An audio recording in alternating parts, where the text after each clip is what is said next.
Well, good morning.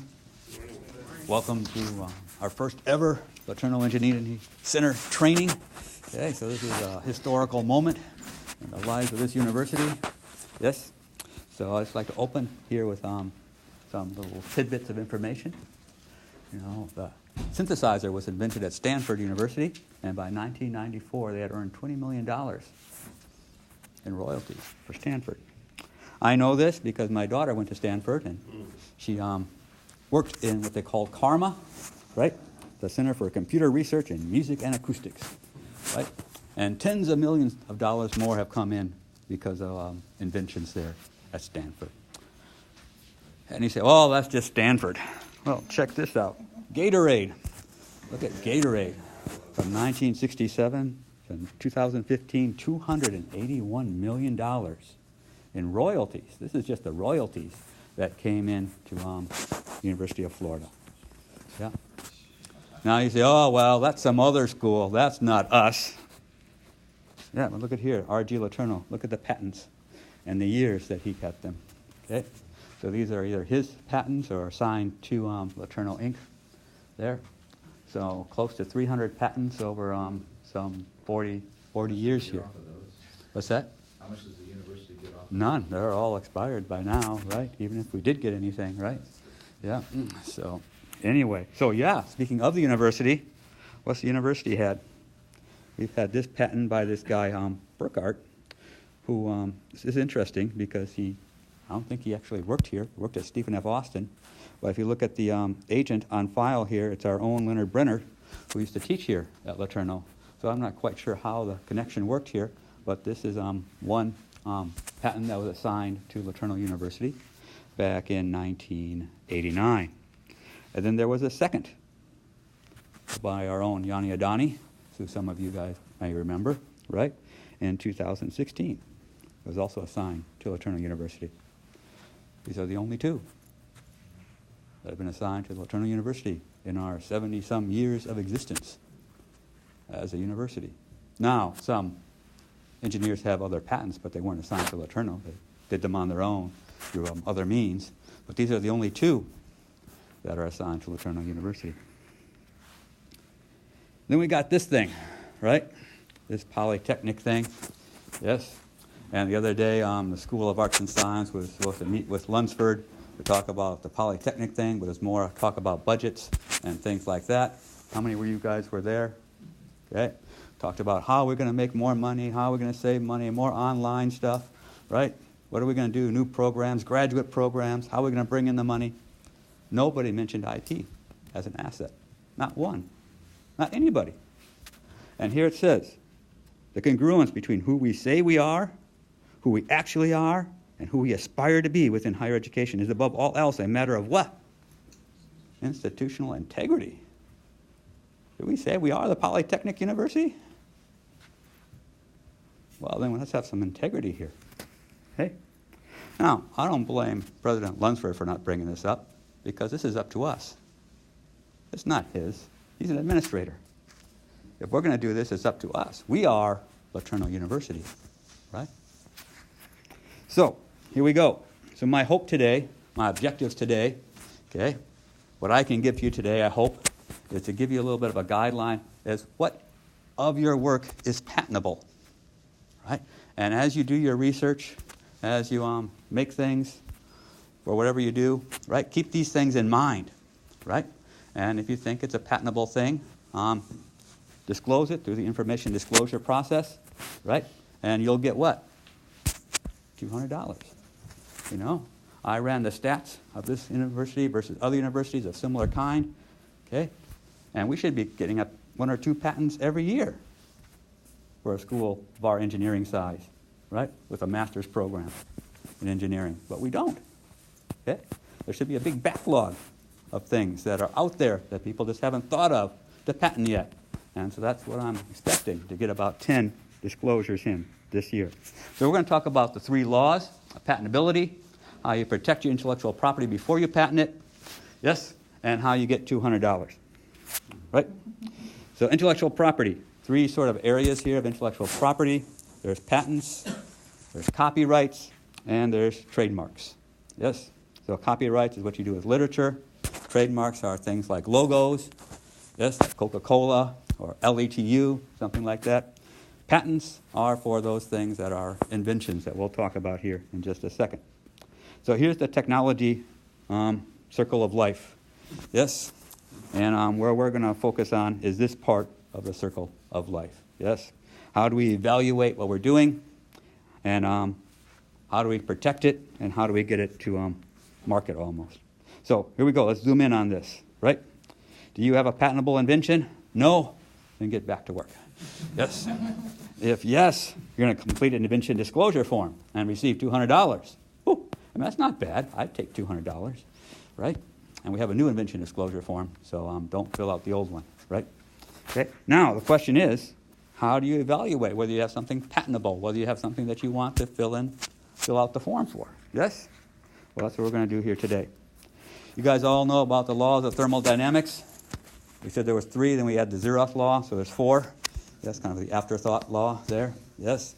So anybody in physics or engineering knows the laws of thermodynamics. I bet even Wayne Jacobs knows the laws of thermodynamics there. Yes? Okay? If you don't know those, there's Newton's laws of motion, right? So there's 3 laws there. Newton's laws of motion. And if you're not into thermodynamics or laws of motion, maybe you're into robots. And remember the 3 laws of robotics? Yeah, there's always what? There's always 3 laws, right? Yes, pretty much. So 3 is a good Trinitarian message. Well, what about the zeroth law? See, that was an afterthought. You had to make it a zeroth so I wouldn't mess up the 3, yeah? Yeah. So today we're going to talk about the 3 laws of patentability. But before we get there, note that patents is in the Constitution here in Section 8 under the Congress. The enumerated powers of the Congress to promote the progress of science and useful arts by securing for limited times to authors and inventors the exclusive right to their respective writings and discoveries. So this is constitutional stuff. Yes, no debate about that. It's right down there from the beginning. It was in. Okay?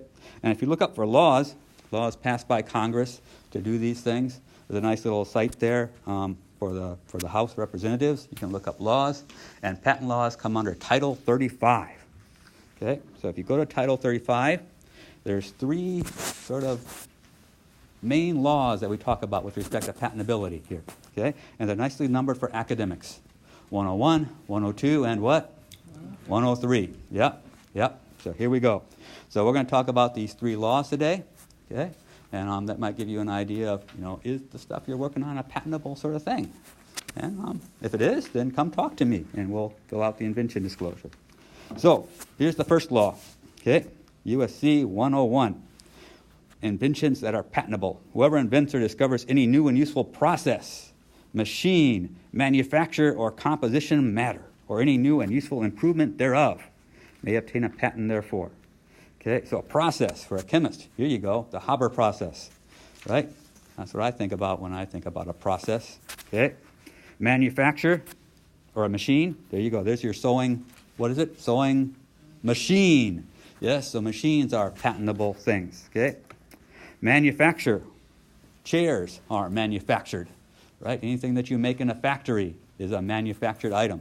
So that is a patentable sort of thing. Okay, and lastly is what?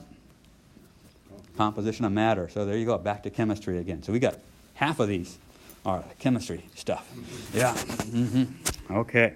So these are. Work, Gary. Yeah, I better get to work. Yeah. Well, I'm the catalyst as a chemist, right? Okay.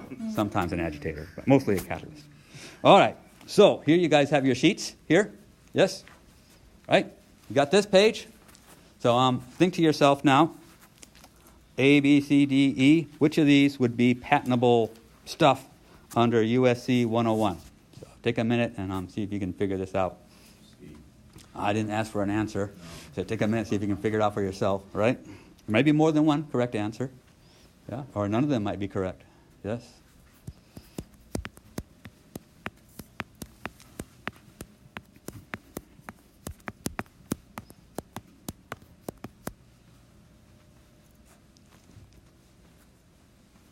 Okay, well, let's take a look at letter A, a mathematical formula used to find prime numbers. What do you think? Mathematician Wesley? Well, process to be. Yeah, that sounds like a process. Yeah, and it says in 101, it says what? A process. So, that might be true. Yeah. What about shoe polish used as fish bait?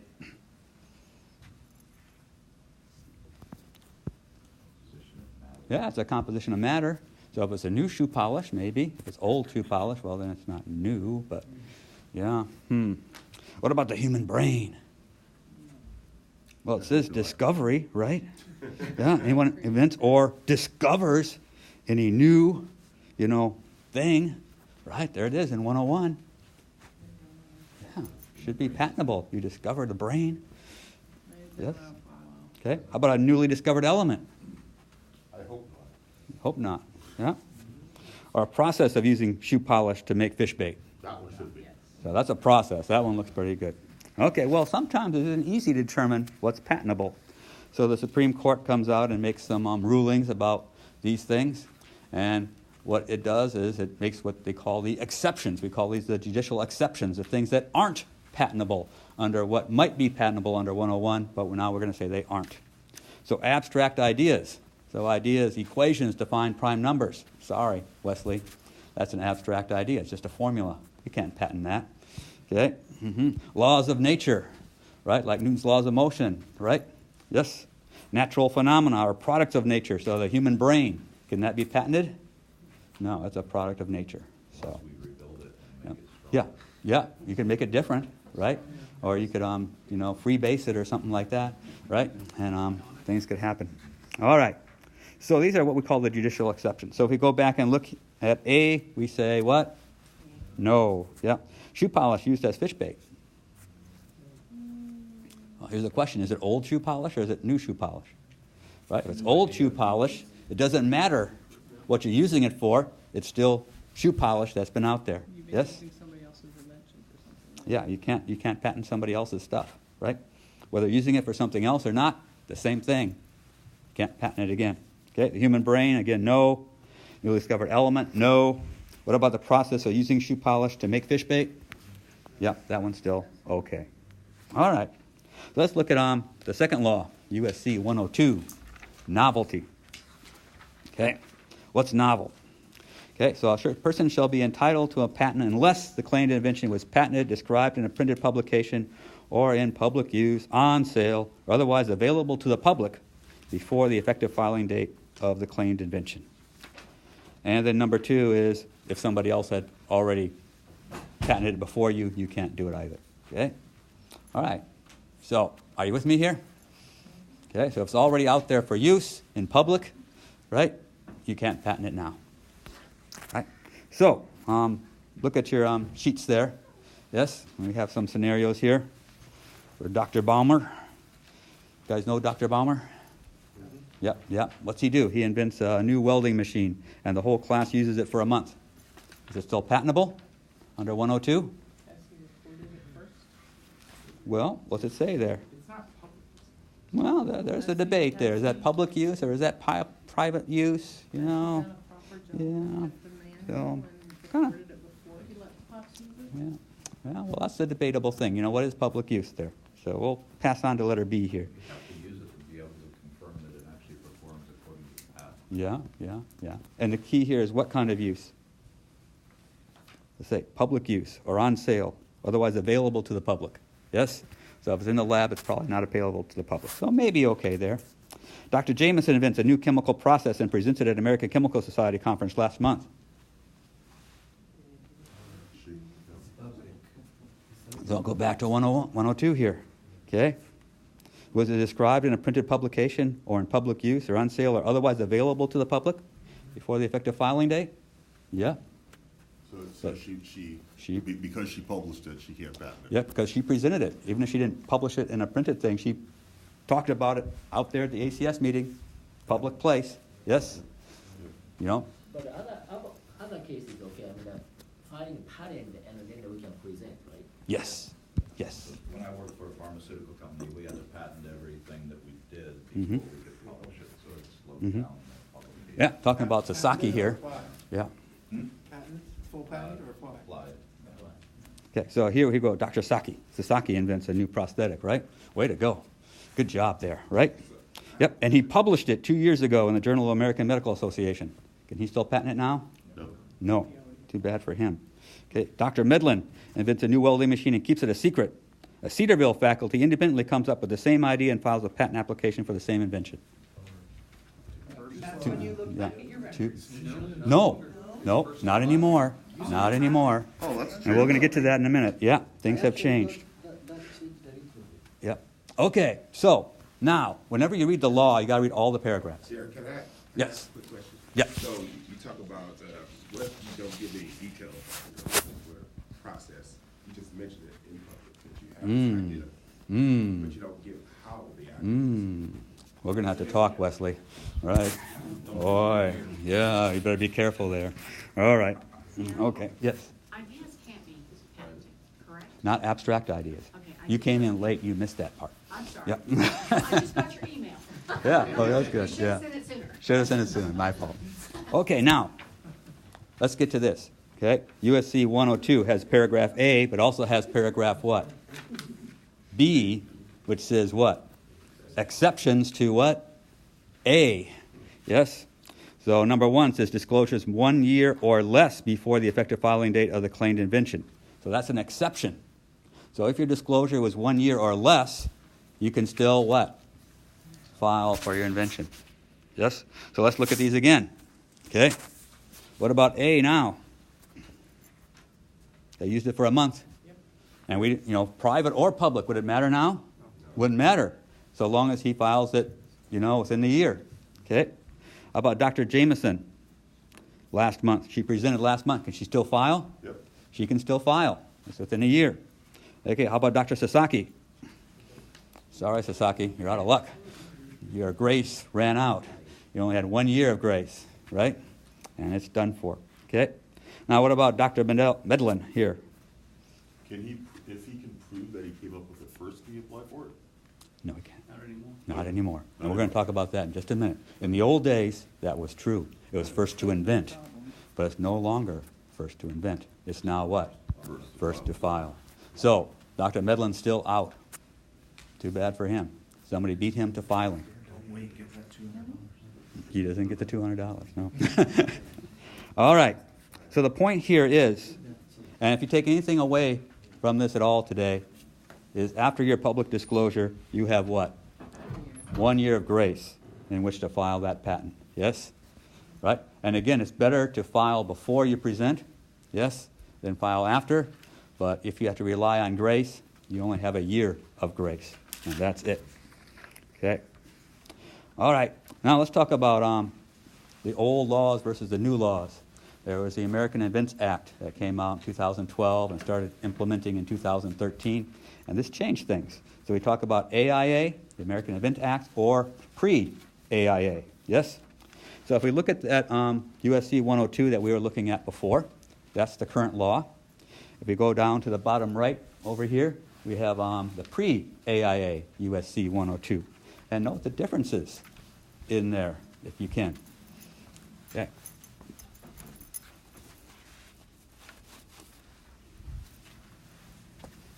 See any differences?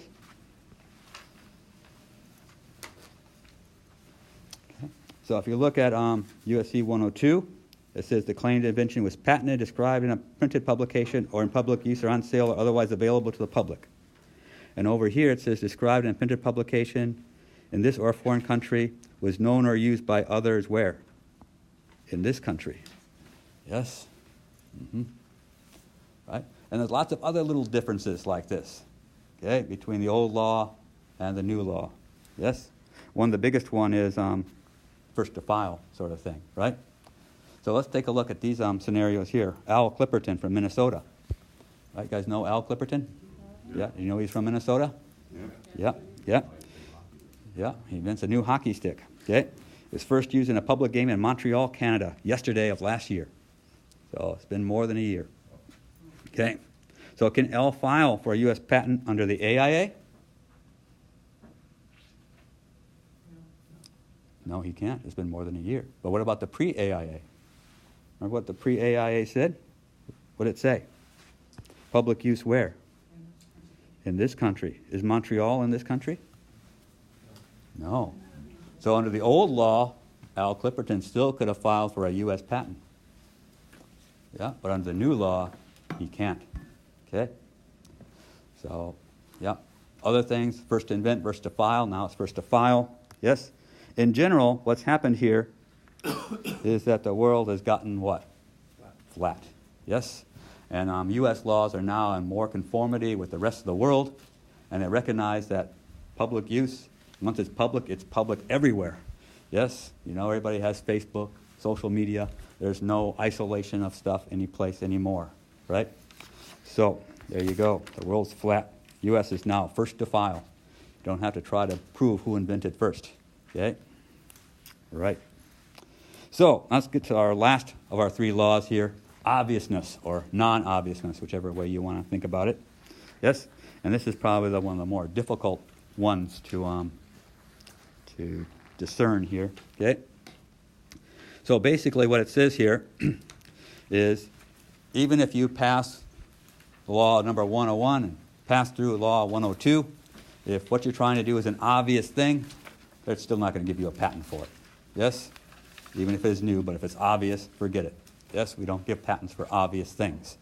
Now the question is, what is obvious to someone in your field of endeavor? Yes?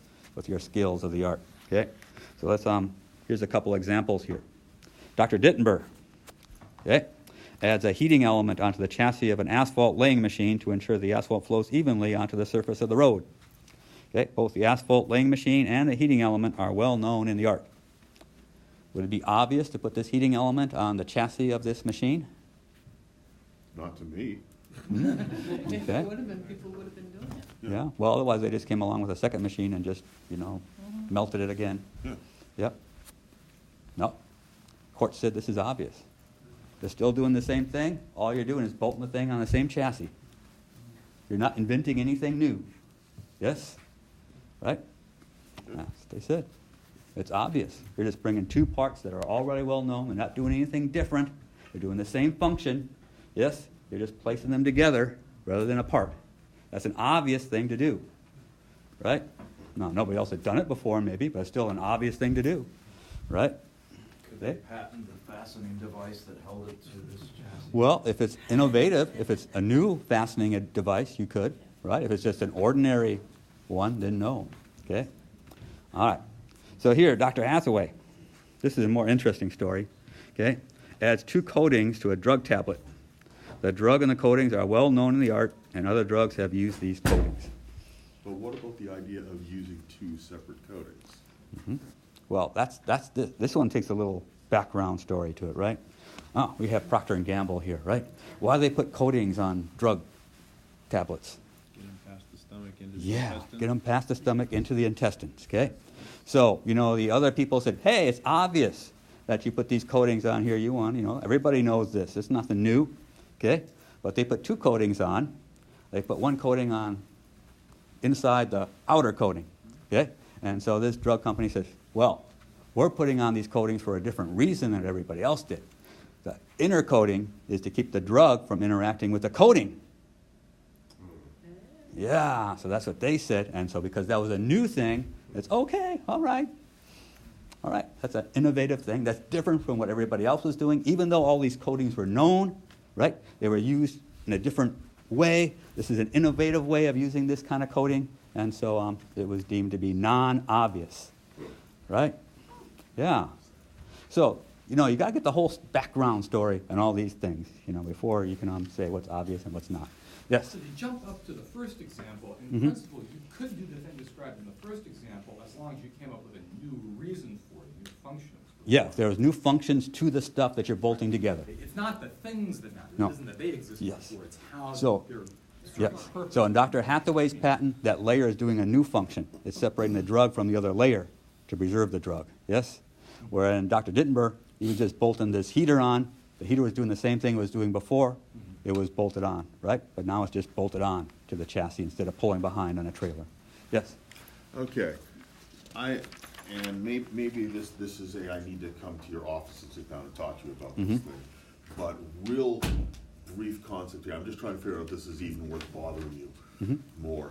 An idea for Now, what the circuit does itself is not that novel. The idea is a particular way, a particular one that you build for a specific purpose.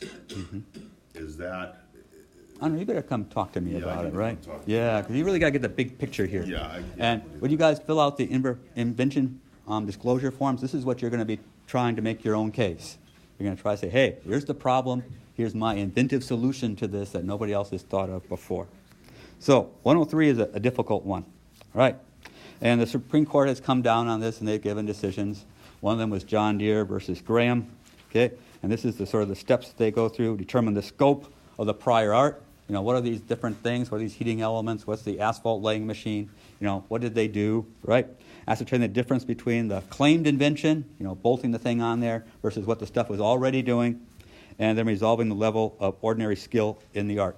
So could anybody who, you know, does asphalt thing bolt this thing on the back? Yeah, probably anybody could bolt it on the back, right? Anybody, you know, who does this kind of stuff, it's pretty easy, right?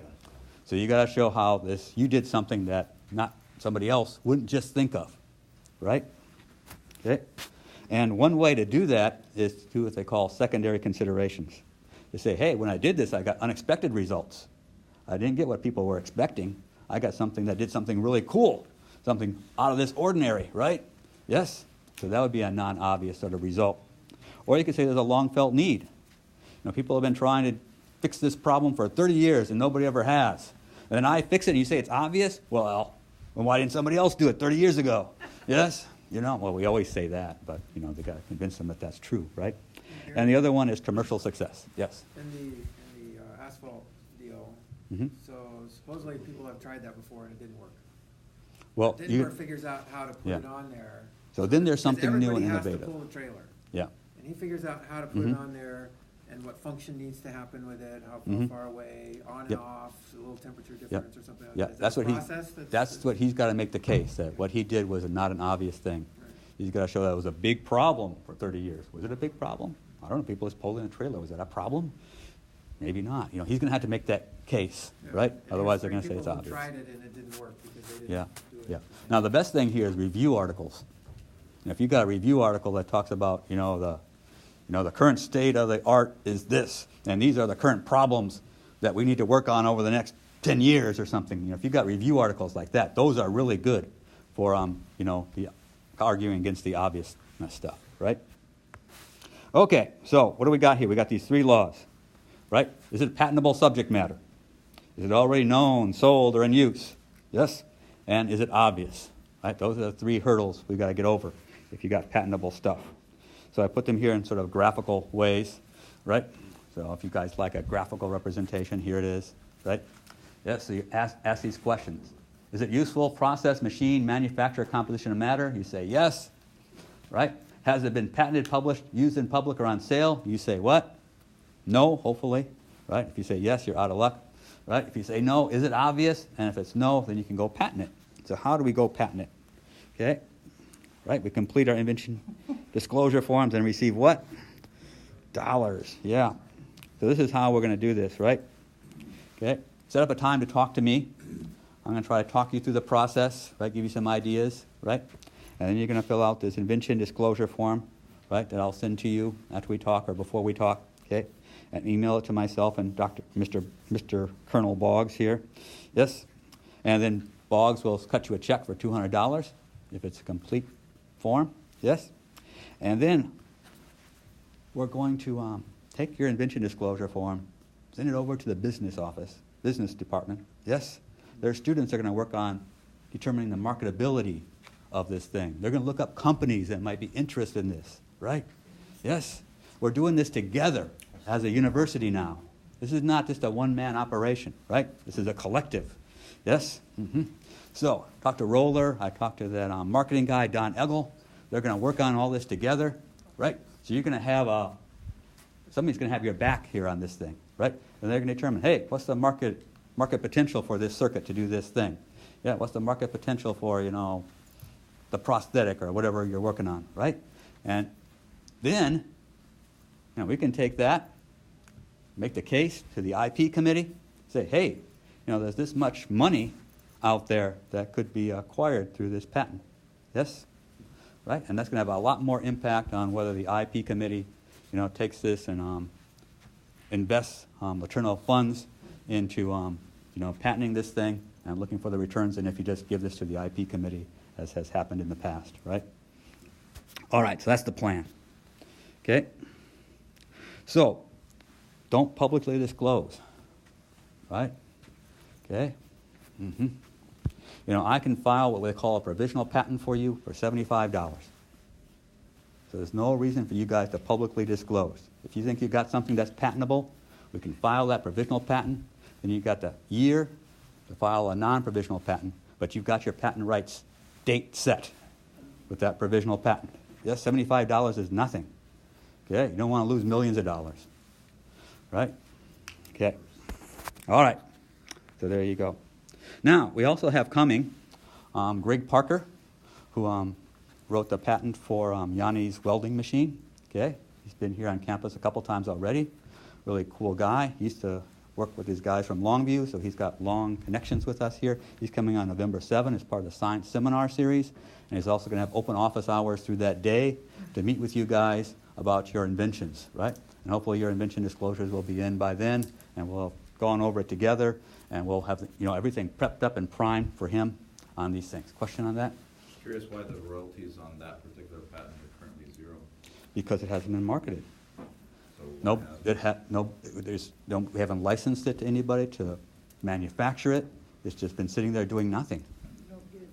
why is that going to happen to our patents that we submitted? Well, that's why this has to be a more than one person effort. That's why we want to bring in the business people. We want to bring in the marketing people, right? We want to show what could be done if somebody actually puts in the work here to make us be what we're supposed to be, right? You just let this thing sit here because Yanni left and went someplace else, right? There was no more champion.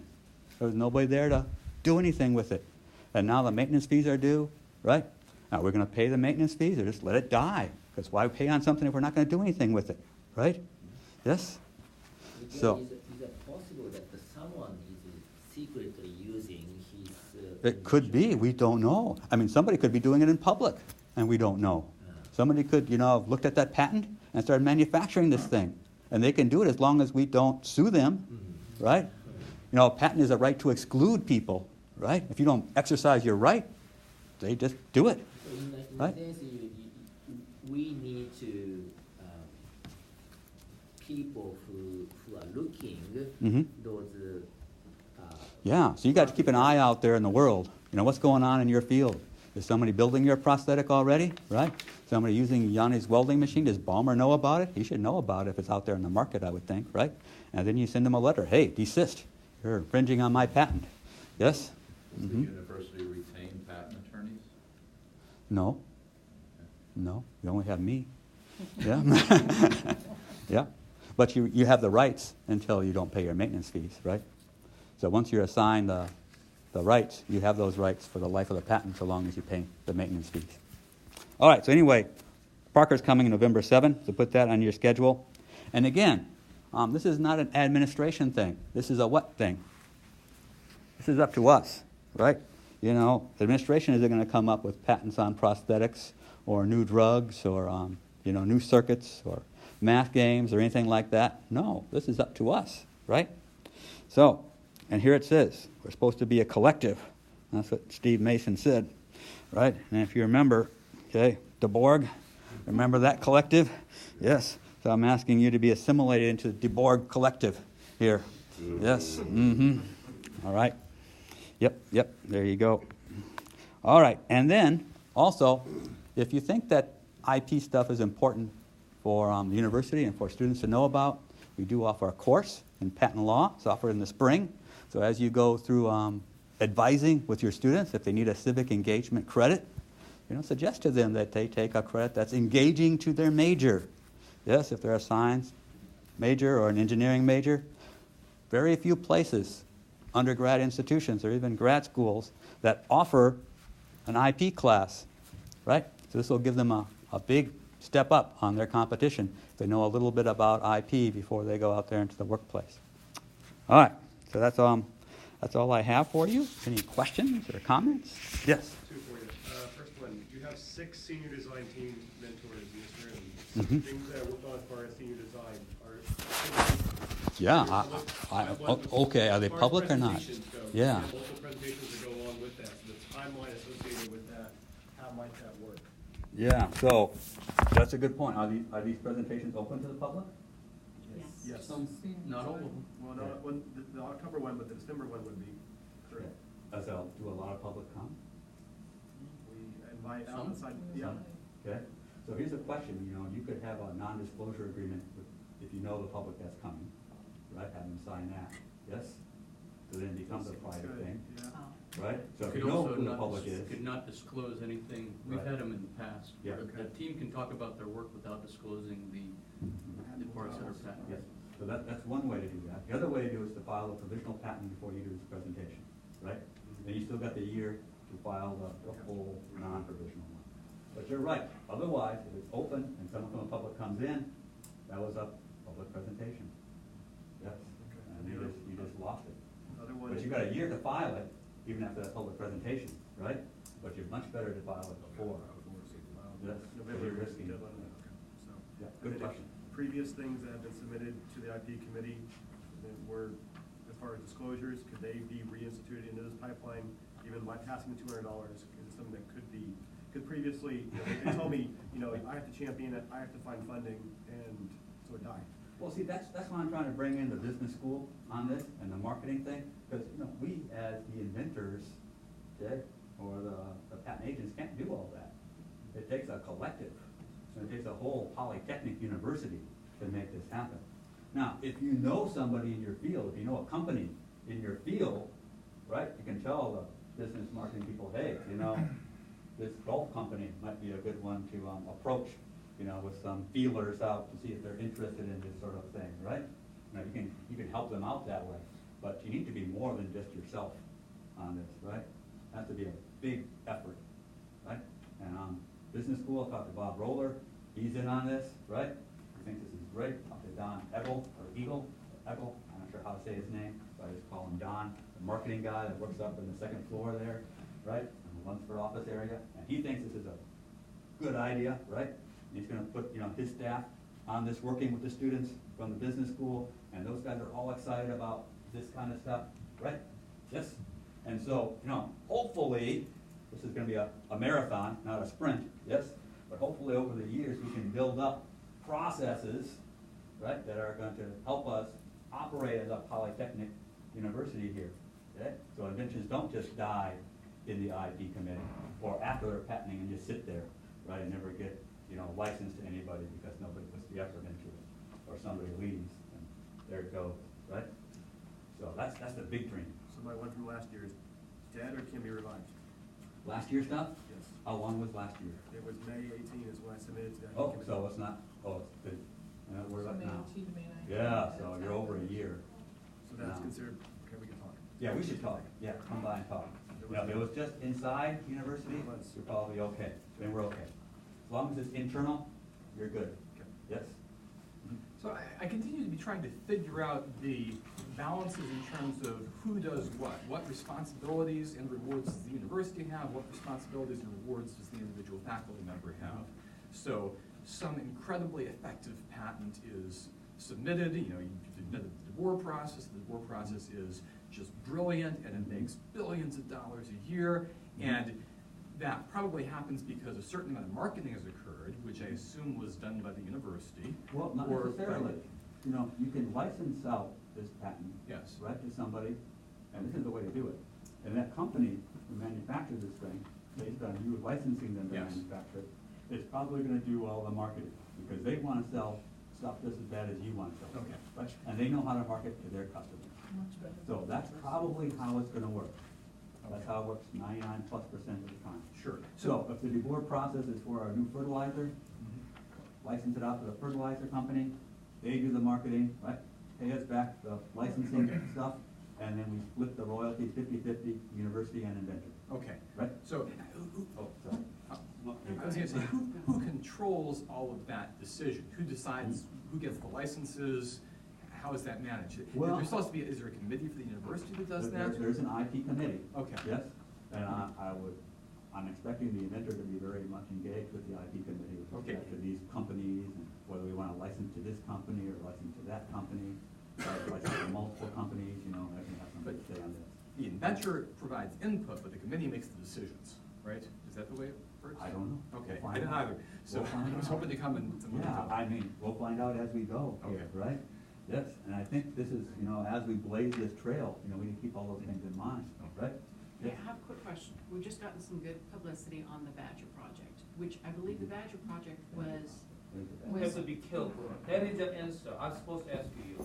okay, Last 10 years, I work with a lot of companies. Company always ask, hey, Dr. Kim, what's the IP? How much LeTourneau gonna take? I said, whenever I bring that, maybe we have to talk about IP, and the company gonna step back. Okay, we're not gonna talk about it. We brought that idea, we got the all kind of thing, they want 100%. So far, I give 100% IP to the the company. to A&K. AK, ANK, and all everything, because they brought the idea, yes, we use that our facility, but we got the money.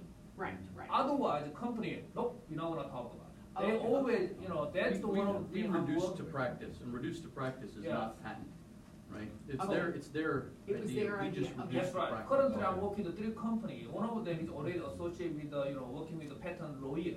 He brought that idea. So we got the $20,000, and he said, Dr. Kim, you have no any right to get a certain portion of the, the money. Okay. So now we have to think about it. Now we have to think about a different way. The practically, engineering people such busy. Other than senior design, we have no chance to get this kind of pattern. But it's very complicated. The company. Right. Well, that's the agreement you have with the company when they gave you the money, right? Okay. You know, so, Yes, but So you gotta look at these agreements that you have from anybody who sponsors you. What's the IP agreements in there? What do they say? But if in developing this product for the company, our guys come up with some novel thing that Yeah. enhances it or makes it Yeah. better, If it's not within the scope of the contract, you know? you may Usually be the able contract to has do any it, right? derivative inventions or theirs. Are Yeah, there- so okay. that's Yeah, what because you put it in that's where you have to be a careful subcontract. with what's in Right. the contract, Right. right? So you That's Does the insist right. contract carefully scope out Got what it. you're doing here? Or does it say, anything you work on at all during this, is ours, right? Most of them will have this, within the scope of doing this thing. And if you think of something else on the side, that's gonna be yours. Whole Bogs So- can send you that form. I mean, it's a form you work together with Yeah. that company before you ever sign for the money. So before we give anything publicity, I probably need to check with you, well, you guys would need Yeah. to tell me, we can't do Right. that story until we get this provisional This patent. is a. yeah, Because then okay. it becomes a public thing, Right. especially, even if it's just a prototype, Yeah, all now right? you can Is say, that- you got the year from when you publicly do it, but you're really putting yourself in a little bit of jeopardy there. So better do the provisional patent before you do any public release. Okay. Yep. Yes. How about the student? Student to come up with idea. Mhm. Will he get something or? It depends. For example, if you are working on an NSF grant or something, under you as the PI, then whatever that student is doing is working under you as the PI. Then it's up to you, right? Did he do it under the grant? Well, then it's whatever, you have that agreement under the grant. Yes? Right? Now, if he did it on his own, right, after hours or something, right, you just thought it's his, then it's his. Yes? So but he cannot use our like a system here. He could if he wanted to go through you, right? Yes? What do you, 50%? there is another issue. A lot of engineering, especially electrical students, stop by. Hey, Dr. Kim, I got a cool idea. Can I get some patent, whatever? But I said, if you use that LeTourneau facility and the LeTourneau people, even though my time, you cannot get the IP 100% for you. You have to include our LeTourneau name and my name also. Yeah. And then student, okay, Dr. Kim, forget it. They'll be listed as the inventor, and then the stuff gets assigned to LeTourneau, right? Yes. So, and here's two, if you guys are sitting in your office on the weekends, right? And you come up with something, it's yours. You're gonna be using LeTourneau computers, that's general equipment, that doesn't count as specialized LeTourneau equipment, right? So even if you're sitting in the lab and you're tinkering around, cleaning up on the weekend, and you come up with something, it's yours. The only time it's LeTourneau's is if LeTourneau has contracted you to do something in the lab. Build this welding machine for the lab, and that's part of your job. Your chair told you to do it, or you have a specific contract to do this. then that belongs to LeTourneau. Yes? So you guys really have, you know, if you want to take something out on your own that you can just goofing around with in the office or on the weekends, right, without using gobs of LeTourneau expense, just general sort of equipment that you have around, that's still yours. If you read the IP policy, yeah, you should read it. Yep, so you really have a lot of options. Now, you got to pay for it all yourself, right? And if you take it on your own, you got to pay for all that patent prosecution yourself. What are Whereas if you, the hours of work here at LeTourneau for a faculty? What are the hours of work? Yeah, when are you on work and when are you off work? That's a good question, yeah. Consider I'm usually here on weekends too, so. For onward. 24/7. So I agree it takes a team, and I don't feel like we have the team set up yet, but Okay. my son earned his engineering degree at Baylor, and I think they have a very cool concept built into their education track. Mhm. They take students from engineering, from computer science, from marketing, from business, and all the other areas in a summer course, and they actually go internationally, and the whole purpose is they break into 5 teams, and they have students come up with a new patentable idea, each of the teams, and they're working with the engineers, the computer science, the business, the marketing. They build a whole strategy for marketing, what's the cost analysis, all the rest of it for whatever product that they've conceived as a team, and they work with a university in the Netherlands as an international team. It gives the students the possibility to learn to work together with others in a larger team, like a business model. And they end up with a marketable product at the end of that summer that's also patentable, and they've already got the market strategy, they've got the cost analysis, they've got everything else that goes into producing the product. The university actually produces one of the products at the end of the summer, which whenever is deemed to be most marketable, they actually put it into production, and the university gets money back. I think we need something with more infrastructure like that than just this, Yeah, because I'm we're not with you gonna there. go far with Yeah. just this. Yeah, yeah, we'll come together, you come visit, we'll look at the Baylor model. But hey, we're supposed to be the Christian Polytechnic Get it. University, and Baylor's doing that? You know, they're like the pre-med school, right? I mean, come on. Yeah, well, they have a little more money than we have. You know, Okay? look, that one patent took in $91,000 over 4 years. It probably cost less than $5,000 to file it back then. You know, that's like a 20-time payout, right? You know, How much? long-term, you know, this is gonna support itself. Long-term, this is going to be an asset, not a liability, right? And we wanna look at, you know, surviving at the university, we want more, what? Assets and less liabilities. So think of ourselves as assets. Think of our IP as assets. Yes? So who from LeTourneau is actually searching the patent database to make sure that our idea isn't already there or doesn't overlap? Well, there you have some options. You know, I can do a preliminary search to see if it's So what does that worthwhile. mean? I'll go onto the USPTO site and search up as well as I can find using, you know, the 7-step process the USPTO suggests, right? Yes? And usually, you guys in your field know what's out there as well. Not really. No. Well, you should. No. Right? We're too busy Yeah. working. Yeah, quite often you do. I mean, I can tell you, You when I was should. at P&G, the number of legal eagles for Procter & Gamble would more than double this room. Okay. They're huge. Okay. They're powerful. And so, I guess, So what we do is, you know, So that's the reason I- preliminary search doesn't cost anything, I just do it, right? yeah, but And I you do guess. it, and we file a provisional for $75, Yep. right? During that year, you got time to look around, be protected, yes? Yeah. And if you think that after that year that you really got something, then you invest $500 in having a search firm come out. And So basically, what you're saying is, it's worth the risk to, Yeah. given the amount of lack of infrastructure that we have, to at least get it out there. And then if we get it approved, which obviously illegal legal in Washington DC says, you got it, Mhm. then we win. And then if it gets rejected, you know, or there's an overlap by somebody else, then we haven't wasted a lot of time and No. money. No. So Okay. that's what it really boils down to, right? Yeah. And like, so like, you got $90,000 from this, talk about orders of magnitude, $100,000 from one patent. Yeah. Yes? Yeah. And say they cost between $5,000 and $10,000 to file. That means you got a 10 times return. You could lose 9 and make even on 1, right?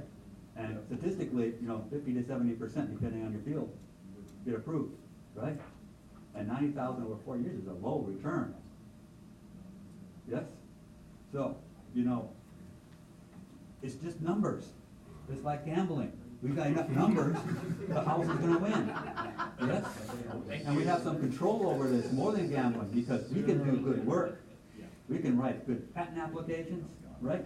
You know, you got more than the gambler control over. See, that's one of the reasons why I'm bringing this up, is because there would be legal eagles, they would look at the patents that are being filed, and they would be able to figure out what it is that it's really about, because it's kind of shrouded in a little bit of mystery when it's being filed. Everything's really being publicly displayed. Well, it should be, but you always kind of might try to hide something, but right. Otherwise the patent isn't gonna get granted if you're trying to hide things, right? So, well, I would like to say just something encouraging, right? We didn't have anything before in terms of any infrastructure, right? And so we're starting with something that we didn't have before, which you kind of got the ball rolling. I don't think we should despise small beginnings, right? We don't know where Baylor started. We don't know where all these other places started. We don't know where Procter & Gamble started.